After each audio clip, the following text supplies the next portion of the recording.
Explain చేస్తాము. అంటే ఒక జిల్లాకు ఒక ఫ్రాంచైజ్ ఇవ్వబోతున్నాం. జిల్లాకు ఒకటి ఆ జిల్లాకు 25 లక్షల రూపాయలు ఫ్రాంచైజ్ అమౌంట్.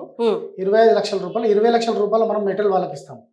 25 లక్షల్లో 20 లక్షల వర్త్ మెటీరియల్ ఇచ్చేస్తారు. కంటైనర్ హౌన్ తయారు చేయాలనుకున్నప్పుడు దానికి working tools, stainless steel commercial kitchen equipment తయారు చేయడానికి వర్కింగ్ టూల్స్ ఇవి ఇస్తాం. ఇది కాకుండా మనం ఇప్పుడు ఒక కంటైనర్ అంటున్నాం, 1000 గజాల స్థలం అంటున్నాం. అక్కడ ఏం డిస్ప్లే చేస్తాం మనం? డైరెక్ట్ మనం మాటలతో అయితే చెప్పలేం కదా. ఆ డిస్ప్లే యూనిట్స్ ఉంటాయి. ఒక ఆఫీస్ మోడల్ ఉంటుంది, ఒక హౌస్ మోడల్ ఉంటుంది, ఒక స్టాల్ మోడల్ ఉంటుంది. తర్వాత స్టెయిన్లెస్ స్టీల్కి వచ్చినప్పుడు 5 lakhs వర్త్, అంటే ఒక మీడియం స్థాయి హోటల్కి సంబంధించిన కిచెన్ ఎక్విప్మెంట్ సెటప్ ఉంటుంది. చుమ్ని వరకు, గ్యాస్ లైన్, స్టెయిన్లెస్ స్టీల్, వీటన్ని 20 లక్షల వర్త్తో పాటు ఇంక్లూడింగ్ GST ట్రాన్స్పోర్ట్తో పాటు అక్కడ చేరవేస్తాం. మిగతా 5 లక్షల్లో మనం మళ్ళీ ప్రమోషన్ చేయాలి, కాల్ సెంటర్ చేయాలి, పాంప్లెట్స్ కానీ బ్రోచర్స్ కానీ ప్రింట్ చేయాలి. దానికోసం మనం యూజ్ చేస్తాం. అంటే కంప్లీట్గా మన కంపెనీ మేము పెడితే 2 కోట్లు 3 కోట్లు అయింది. ఇక్కడ 2 నుంచి 3 కోట్లు అయింది. కానీ జిల్లాకి 25 లక్షలని దాన్ని సెటప్ చేయాలనుకుంటున్నాం. మీరు ఎక్స్టెండ్ చేయాలనుకుంటున్నారు కాబట్టి ఈ రేట్స్.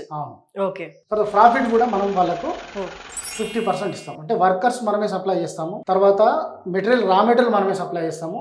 ఆర్డర్ తీసుకున్న నుంచి డెలివరీ ఇచ్చేంత వరకు బాధ్యత మాదే. కానీ అక్కడ ఉన్న ఫ్రాంచైజ్ తీసుకున్న ఓనర్ అయితే అక్కడ కమ్యూనికేషన్ చేయాలి. లోకల్ లాంగ్వేజెస్ వేరే ఉంటుంది. ఒక్కొక్క జిల్లాలో ఒక్కొక్క రకంగా లాంగ్వేజ్ ఉంటుంది. అంటే కాంటాక్ట్స్ కి పే చేస్తున్నట్టు బేసిక్ గా మీరు వాళ్ళ బిజినెస్ తీసుకొస్తే మొత్తం మీరే చేసి ఇస్తారు వాళ్ళ తరపు నుండి. వాళ్ళు బిజినెస్ తీసుకురావడం కాదు, రెగ్యులర్ గా ప్రమోషన్స్ మనం స్టేట్ లెవెల్ లో మనమే చేస్తున్నారు. ఇప్పుడు మాకు కాల్స్ వస్తాయి. కాల్స్ వచ్చినప్పుడు మేము ఏం చేస్తామంటే, ఏ జిల్లా సార్ మీది? మాది అనంతపూర్ డిస్టిక్. మా కంపెనీ అక్కడ ఉంది, మీరు అక్కడ వెళ్ళి మాట్లాడి చూసుకోండి.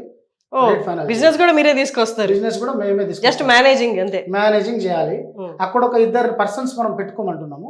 ఆ 2 పర్సన్ లో ఒక పర్సన్ ఏమో కంపెనీలో ఉండి మేనేజ్ చేస్తాడు, ఎవరైనా వస్తే చూపించడానికి. ఇంకొక పర్సన్ జిల్లా మొత్తం తిరుగుతూ, ఇప్పుడు మనం అంటున్నాం కంటైనర్ రూమ్ స్టెయిన్లెస్ స్టీల్ అంటే మనకు కొట్టగానే గూగుల్ ఎక్కడ సెర్చ్ చేసినా మన నేమ్ వస్తుంది, మనకు ఫోన్ చేస్తారు. అది కాకుండా ఇంకా ఏ స్టీల్ రిలేటెడ్ అయిన అవసరం ఉన్నా మనం చేస్తామంటున్నాం. కాబట్టి ఆయన ప్రతి జిల్లాలో ఉన్న ప్రతి మండలానికి, విలేజ్ కి తిరుగుతుంటాడు. ఎక్కడైనా హోటల్ ఓపెన్ అవుతుందా, ఎక్కడైనా స్టీల్ రిలేటెడ్ అవసరం ఉందా వరకు ఆయన మార్కెటింగ్ కోసం ఒక పర్సన్ పెట్టి మనం, ఒకళ్ళు ఫీల్డ్ వర్క్, ఒకళ్ళు ఆఫీస్ వర్క్ చేస్తారు.